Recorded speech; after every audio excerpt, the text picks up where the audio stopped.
So it's nice to be here again. And if I could, I would do it.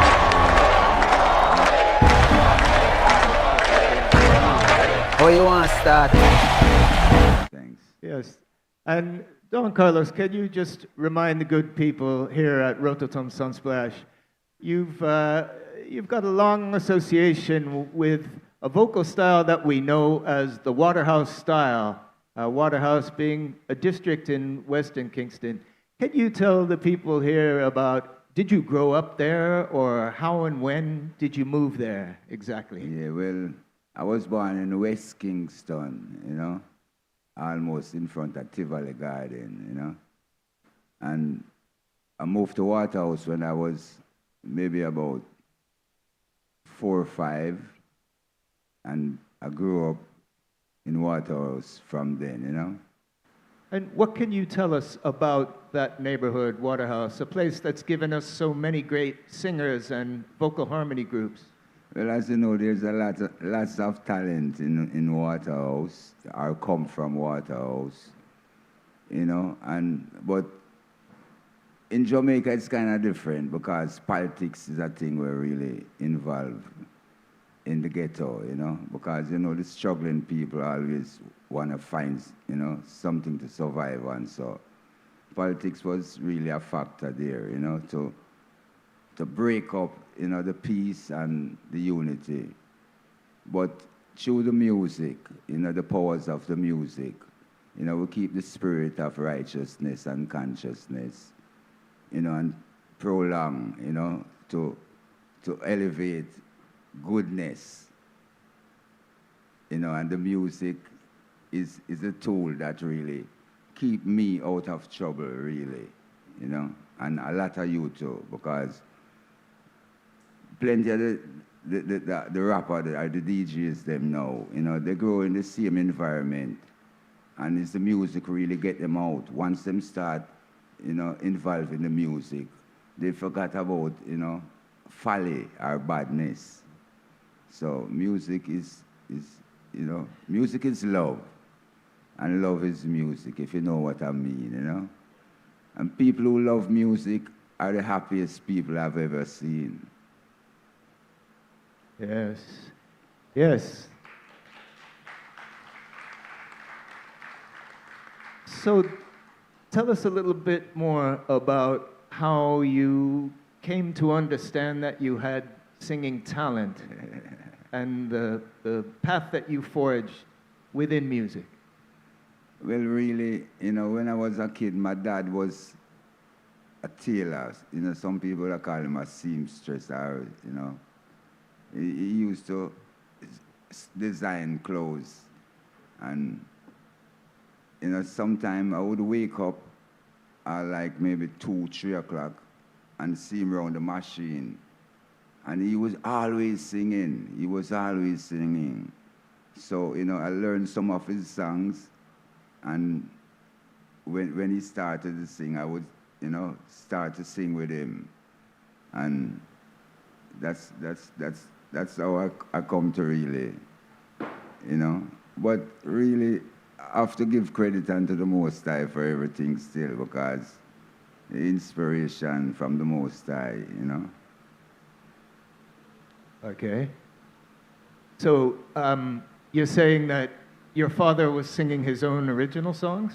No, he would sing some Negro spiritual songs, you know, Okay. some ancient songs, you know, like some slave songs, and, you know, and I would wake up and hear him singing, and he would sound so good that, you know, I started to sing with him.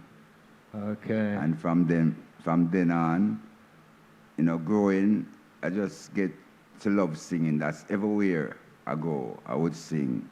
If my mother sent me to shop, I would, and she didn't have to even write down the things. All she tell me, and I make a song of that and sing it straight to the shop. And when I reach the shop, I start sing out what I want, you know. And eventually, you know, people start telling my mother that, yeah, this little boy is gonna be a singer, you know. And we just start to go to like kindergarten school now.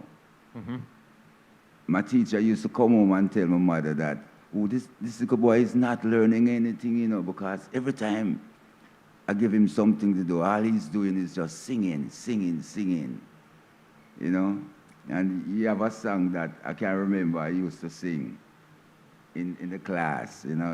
It's a long time song, go like, I found my tree on Blueberry Hill, on Blueberry Hill. That's where I met you. You know, that was one of the songs that I used to sing in class, and you know, from then on I met Errol Dunkley. Errol Dunkley come live in the area. You know that when I was about 13, and Errol Dunkley, you know. So when he come in the community, I would take on to him, you know. We start par, you know, becomes my friend, and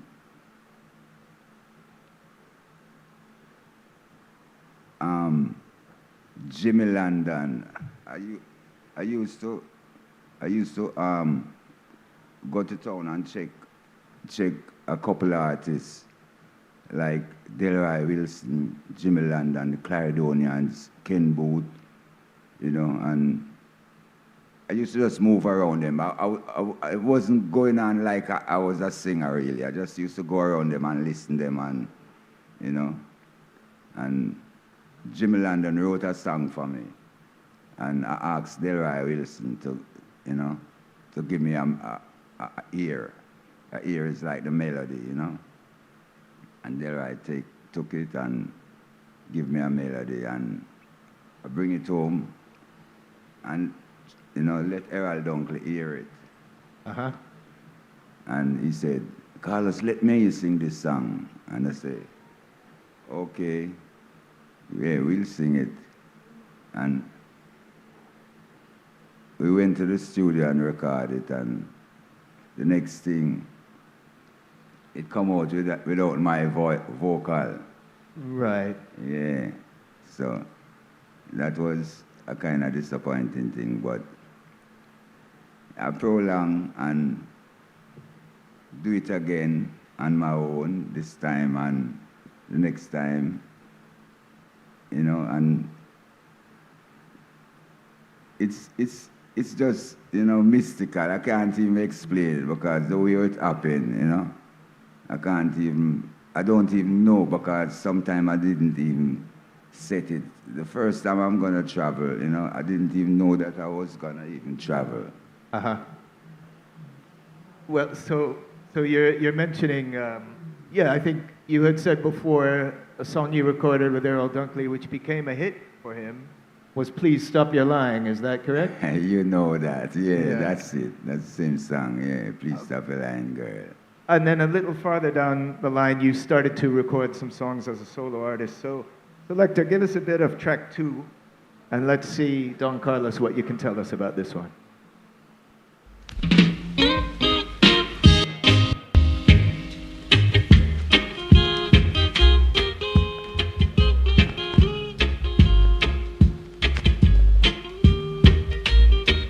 This magic moment, as I look into the skies and see that the stars shine so bright, and then it happens as I want to hold your hands and look, as I look in your eyes. Yes.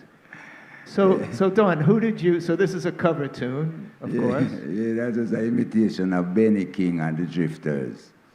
In those times, you know, the American music used to play on the radio, you know, more than even the Jamaican music. So, you know, I learned a lot of American music, and that was one that I loved at the time, and think, yeah, I could, you know, reproduce it, you know, but I did a terrible job. So, who did you record it for, or where did you record it? Who produced it? And who released it? Yeah, I recorded for a friend of mine that was a jockey. He used to ride racehorses, you know, and he lost his license, so he came to me and said, well, you know, I think you better do a song for me now because I need to go in the business. So I introduced him to Gregory Isaac, because Gregory Isaac was, you know, my friend at the time. So I introduced him to Gregory Isaac, and because he didn't know how to really go about recording and, you know, and putting out, distributing a record. So, you know, that's why I introduced him to Gregory, and Gregory showed him certain points, and we went to the studio and did the song, and me and him and Gregory used to walk on Orange Street to sell the song, you know. Okay, but so you're saying it didn't quite achieve the results you had in mind? No, because I was, you know, I didn't even understand music fully to that, you know. I just know that I could sing, but, you know, I never been to any music lesson or nothing, so, you know, it was just I trying to do a thing, you know. Okay, so a little further down the line, you end up in one of these very important vocal harmony groups that came out of Waterhouse. And of course, I'm speaking about Black Uhuru. So tell us about your role in the original Black Uhuru and how you came to be a part of that group. Well, Garth Dennis was the real original member of the Black Uhuru still, because what really happened, Garth have a sister that was a singer, and, you know, Garth born in Trenchtown and was around Bob, Wailing Soul, Bonnie and Peter and everybody. So, you know, Garth moved from Trenchtown and came to Waterhouse and, you know, start do his thing. And Ducky Simpson, no, he wasn't from Waterhouse. He was from, maybe, I think either St. Elizabeth or St. James, from Maroon Town, because he's a Maroon, you know, or he's a Maroon descendant. So he came to live with Garty, and while Garty was singing, he would join in, you know, but maybe Garty didn't feel good about it, really, you know, so Garty came to me and told me that a friend of his and a friend of mine too, we call Mowley. His name is really Vinny, but we call him Mowley. You know, Garty said to me that Vinny told him about me, and, you know, he would love to have a third man in the group because, you know, he found out that, you know, the group really need a third man, so he asked me to join the group. Okay, so let's take a little listen to a bit of track 3, and we'll just see what you can remember of these early foundation times with Black Uhuru.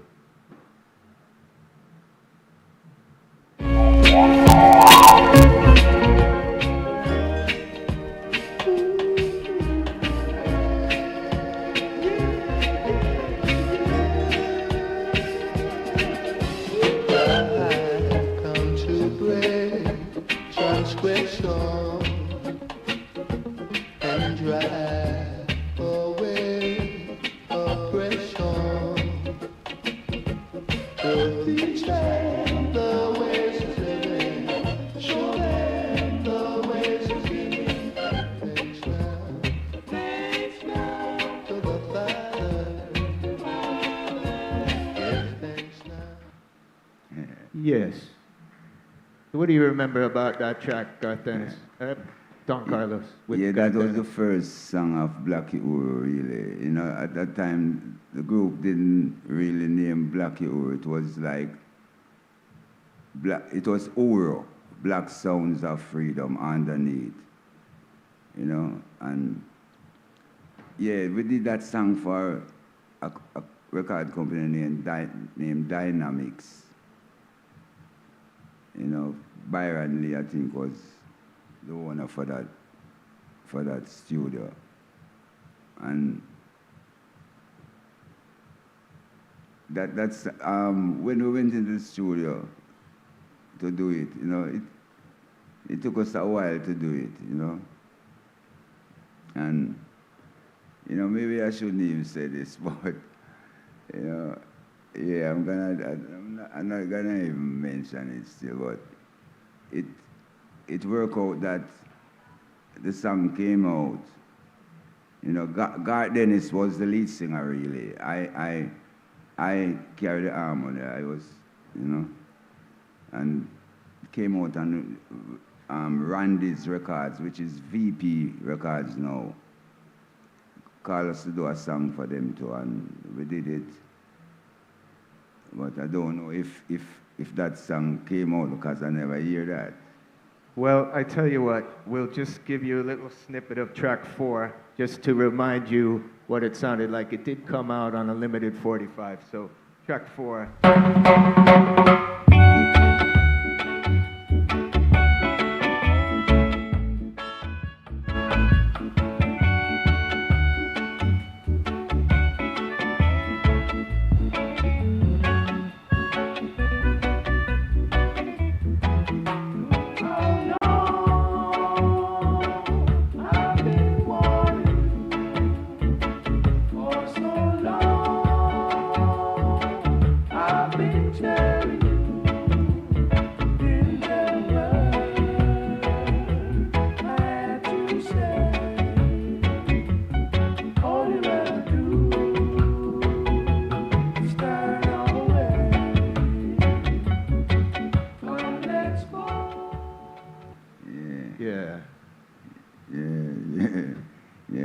That one, you know. Yeah, time is on our side. That's the name of it. Well, that song, you know, I think that song was a vibical song still, you know, because it shows that time is really on our side. Because here I am right now, you know. So.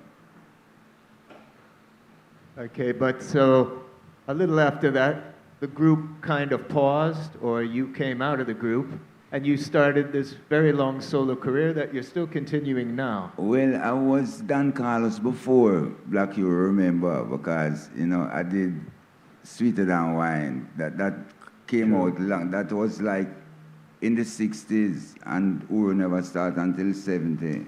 Right. You know, the original beginning of Black Uru was like 1970. Right. Okay, so a lot of intriguing connections come through the music in your career, and you stayed grounded in Waterhouse. So let's take a listen to a little bit of track 7 and tell us see what you can tell us about this production.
Yeah, that song was recorded in London, you know. 1983, first when I went to England, I went with Sugar Minot. You know, it was a tour with Sugar Minot, and, you know, we toured, and when the tour finished, it's like I realized that my visa up. So, I call a brother named Rai Cousin. He was from Jamaica. He was also a postman too. He have a label named One Beezy. Maybe that's the label that song is on. But I didn't do that for Rai Cousin. I did that for someone Rai Cousin introduced me to. I don't even remember his name, but I know his first name was Terry, but I don't remember. I can't recall his last name. Okay. So Rai Cousin introduced me to Terry, and then Terry said, "Well, I can fix your visa, but you have to do an album for me." Anyhow, I decided to do it because I want to be straight and, continue traveling without having any interference. So, he fixed the visa, and yeah, I did the album. And that was one of the songs, Okay. Now, in the interest of time is rapidly moving on before we're going to bring on our other special guest for this evening. So I've just got a few more little tasters I want to hit us with and see what you remember. So, Selector, give us a taste of track 13, and we'll see what Don can tell us about this other intriguing connection.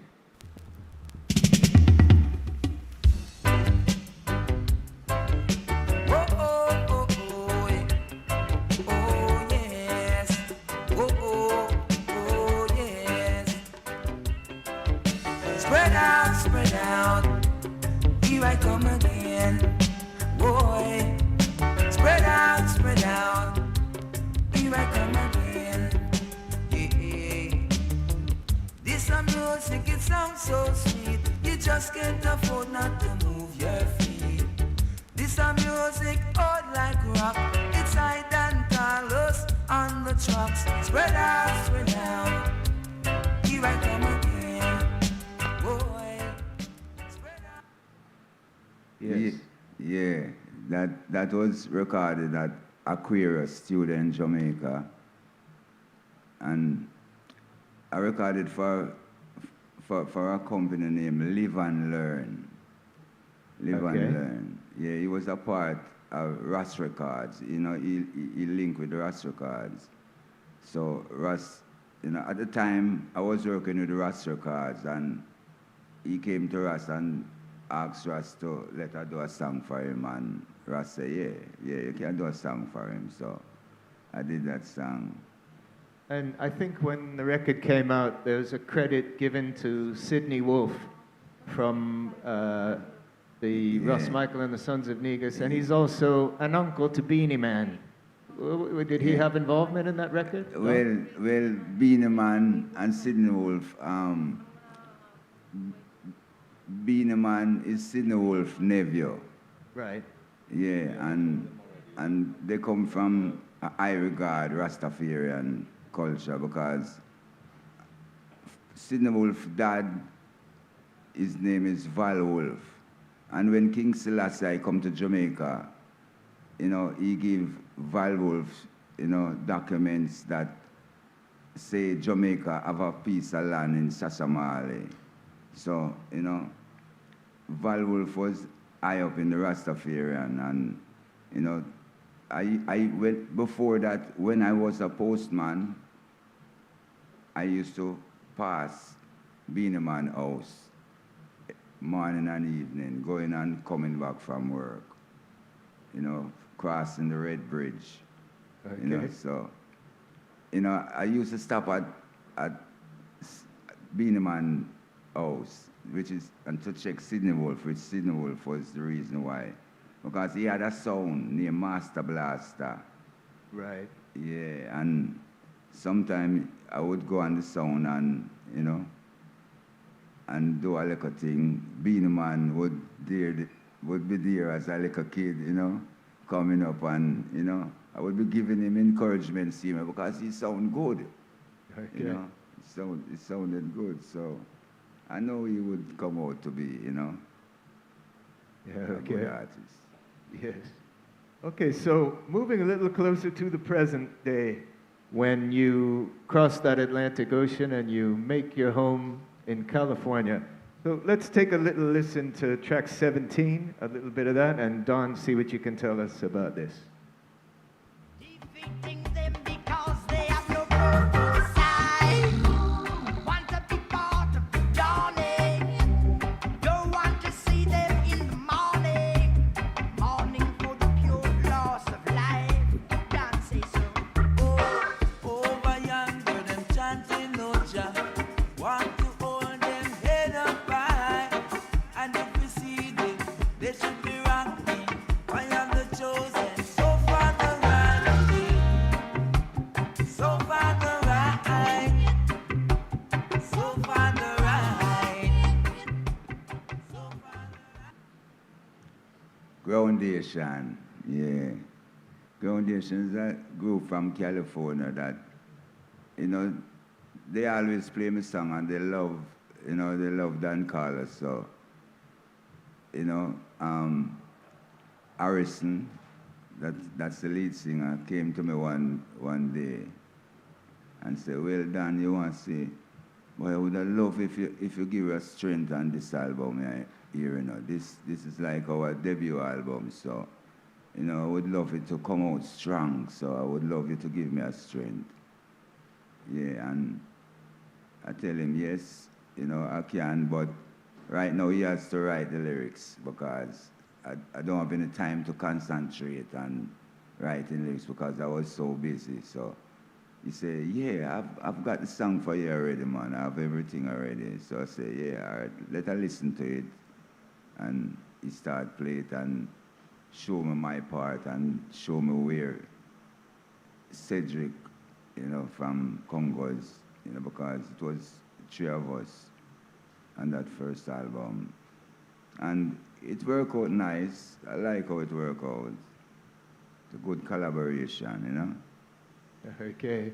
And I noticed that last night on stage you gave a salute to another California reggae rock act, Slightly Stupid. What can you tell us about them and why you chose to salute them on stage?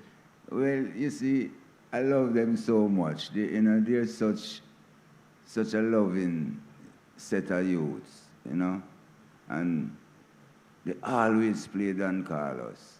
They always, even before I met them, they played Dan Carlos because Miles, that's one of the singers, told me that the first time he's gonna hear me it was Sublime. Sublime give him one of my album and say, listen to that. And he said from it put it on, he don't stop play it. So, and then when I get to meet them, they were so humble and loving, So, Revolution is another act that I love so much too, because they love me very much too, And Stick Figure is another one too, Yeah, they're all my nephew. I love them, because they play good reggae music. They play the most consciousness. I don't hear them doing any slackness nor nothing. They try to keep a positive vibes. And that is one of the main reasons why I stick to them. Slightly Stupid, I go all about with Slightly Stupid in America, whenever I feel the vibes, to travel with them. But right now I miss them.